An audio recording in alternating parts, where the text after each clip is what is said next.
Hey, friends, the Meditation School podcast is back because I have a super exciting announcement. Yeah. I just launched the Meditation School app. Now, a lot of you probably meditate with me and know me from Insight Timer. I actually had an amazing meeting with them the other day. They are my favorite company in the world, and I will still work with them, forever work with them. But I have my own platform called Meditation School. And the reason is because I want a place where I can teach very long form content, go super deep, and not have anyone tell me what I can or can't say, what bad jokes I can or can't make. And I want to be able to have the meditations be longer. So I created my own platform, which was Meditation School, and now we've turned that into an app. So there's tons of free content on there. You don't have to sign up. You can just download it and listen to whatever you like. And I do teach live on there twice a month, and so does Desi, our hypnotherapist. She's got a great British voice, a British accent. She's like, "All right, go ahead, close your eyes, and now I'm going to be in a magical land of inner peace." And I'm just like, "Ah, oh, feels so good." I used to take her classes at this place I taught at called the Den Meditation Center in Los Angeles, and I was like, "She's my favorite teacher here." So when I opened meditation school, she had left teaching there, and I said, "Why don't you come work with me?" And so she does, and she's awesome. So I want to take this episode to share a little bit about my process getting into meditation school and building an app. And I want to go over kind of the 4 overarching steps. And there's a 5th bonus step that I kind of went through my process and what I learned and what I found to be really important when building something or when we have a really big creative project we want to undertake. So, step 1 for me was inspiration. And there's this quote. I interviewed this guy, Coop Blackson, on my other podcast, Energy Matters, and he said something along the lines of inspiration is perishable. Coot is a transformational coach. He has a new book out. I think it's called Surrender, the Miracle of Surrender. Anyway, inspiration is perishable. So when I was living in Hawaii, I was making like $1,400 a month, and I was working 60, 70 hours a week running a nonprofit meditation center that was in person mostly. And I loved it. I spent 7 years there as a student, then teacher, then director, and I learned so, so much. But there was a certain point where I was like, I'm tired of being poor. In Hawaii, you don't need much. You can eat mangoes and avocados off the trees and coconuts. But at a certain point, I wanted to build more and I wanted to be more creative. And there just wasn't room for that in Hawaii.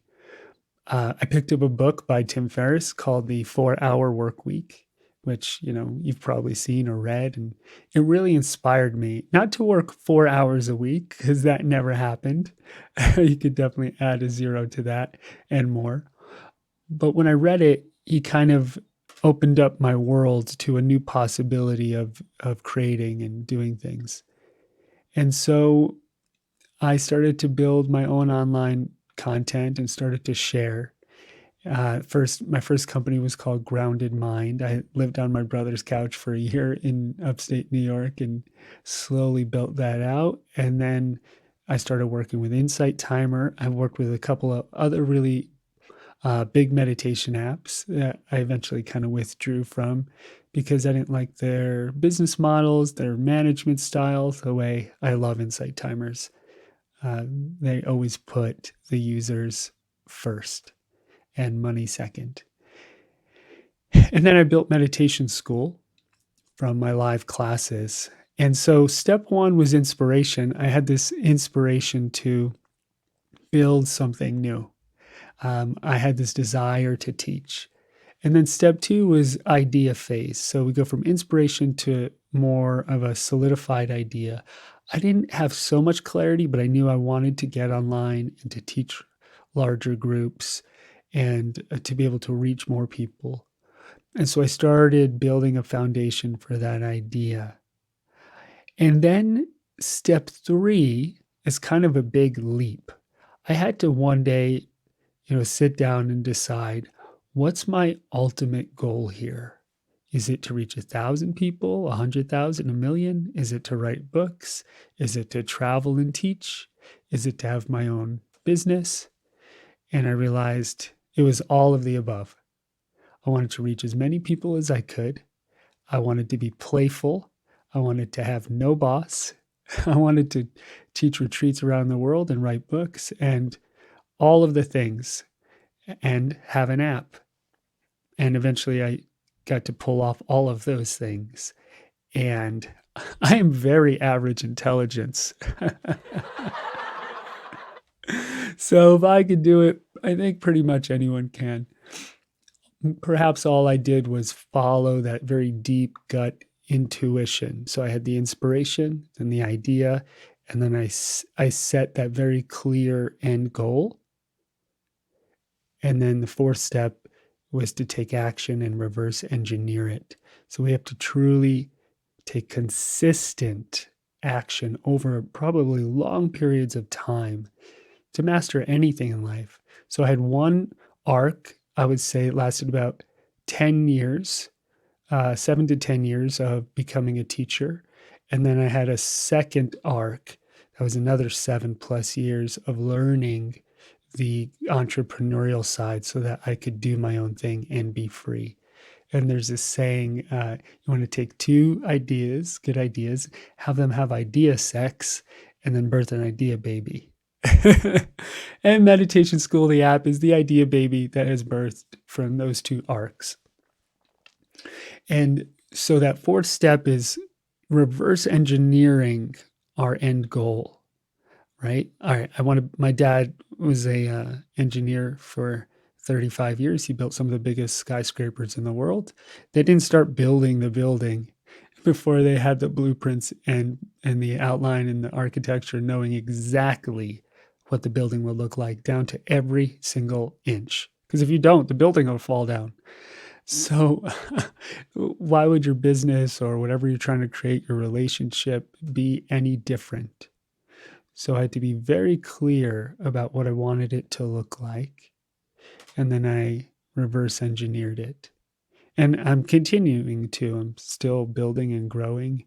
And maybe this is for the next episode, but I have a book coming out very shortly that I'm super excited about.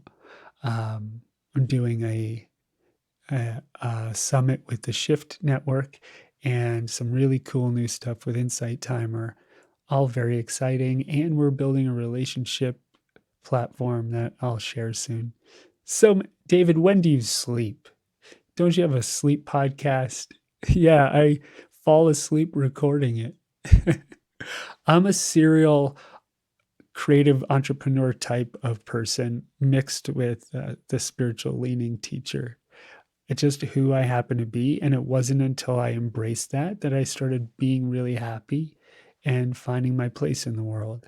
I just had to embrace those two sides of me and bring them together because I love both. I love employing people and paying them, knowing that they could feed their families from the work that I create.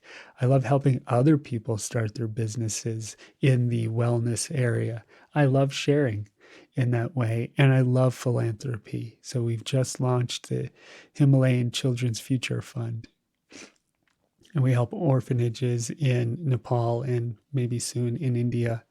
I just love creating, building, and sharing. And that's where the app came from.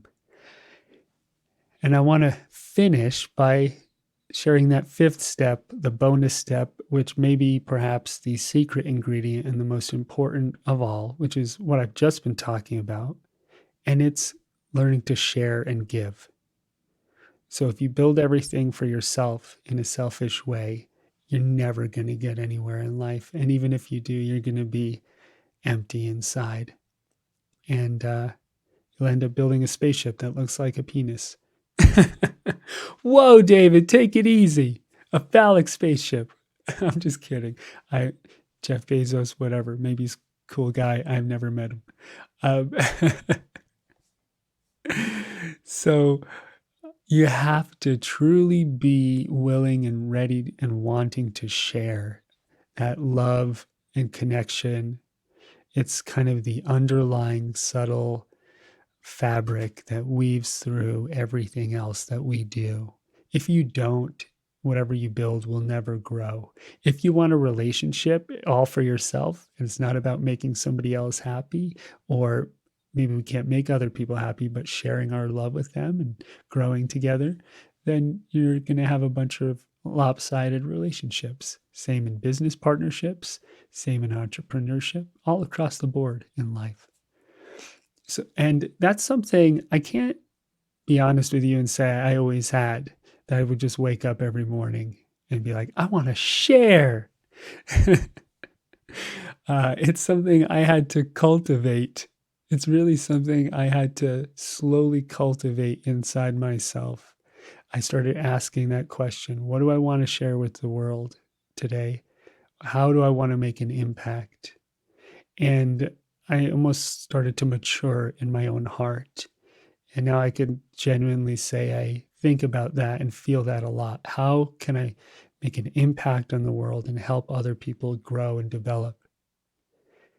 And the meditation school app is one piece of that puzzle that I'm super excited to share. So if you haven't downloaded it and you want to, you don't have to, but if you want to, it's on Apple and on Android. And there's a whole free section of awesome content from other teachers and some decent, maybe, content from me. Maybe it's okay. So, those 5 steps of inspiration, idea phase, understanding the end goal, reverse engineering it, and then sharing, really stepping into the energy of giving and sharing. So, I hope that was helpful for you. And I hope you go create whatever it is in life that you're on this planet to create and to share. I wish you the best. Love you. And I will see you in the next episode of one of my podcasts or somewhere. Take care.